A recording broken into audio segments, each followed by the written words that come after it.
أبدأ بذكر الله وأصلي على الزين اللي جمع خلقه ووحد هواها. حملي ثقيل ما تشيله بعرين.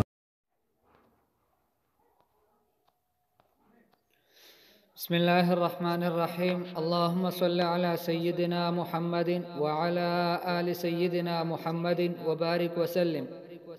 عن أبي هريرة رضي الله عنه أن رسول الله صلى الله عليه وسلم قال: ما يصيب المسلم من نصب ولا وصب ولا هم ولا حزن ولا أذى ولا غم حتى الشوكة يشاكها إلا كفر الله بها من خطاياه.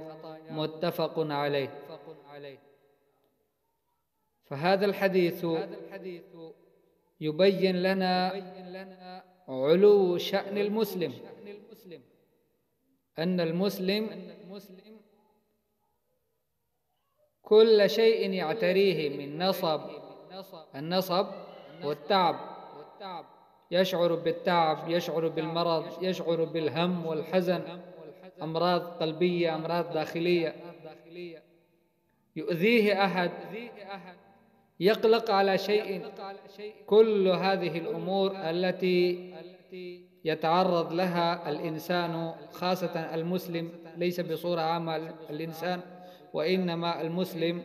فالرسول صلى الله عليه وسلم عم لنا هذه المشاكل وقال: حتى الشوكة يشاكها. الشوكة بمعنى كانتا، يشاكها شبجانا، فحتى الشوكة يشاكها.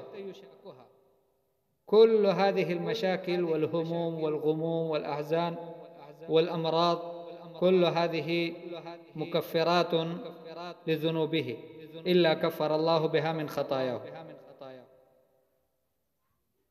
لذلك ينبغي أن لا ننزعج من كثرة الأمراض علينا. يعني عندما نتعرض لأمراض كثيرة، نتعرض لمشاكل كثيرة في حياتنا اليومية، فلا ينبغي لنا أن نيأس من رحمة الله، وإنما يعني كما أن هناك نحن ندعو الله ونسأله سبحانه وتعالى أن يبعدنا وينجينا من هذه المشاكل، في نفس الوقت نحن نفرح بأن هذه، كما قال الرسول صلى الله عليه وسلم، أنها مكفرات ذنوبنا. ففي بعض الأحيان الإنسان لا يقدر على العمل الصالح حتى يكون كفارة لذنوبه، فالله سبحانه وتعالى بفضله وبكرمه يبتليه بمرض من الأمراض، أو بهم من الهموم، أو حزن من الأحزان، فيبتليه بمثل هذه المشاكل، فالله سبحانه وتعالى يغفر له تلك الذنوب ويتسبب هذه المشاكل في محو خطاياه. نسأل الله سبحانه وتعالى أن ينجينا من جميع المشاكل، وأن يغفر لنا ويرحمنا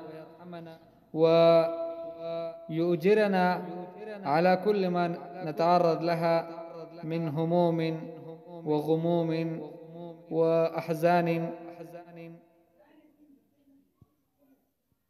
ونسأل الله سبحانه وتعالى أن يجعلنا من الذين يستمعون القول فيتبعون أحسنه. وصلى الله تعالى على خير خلقه محمد وآله وأصحابه أجمعين.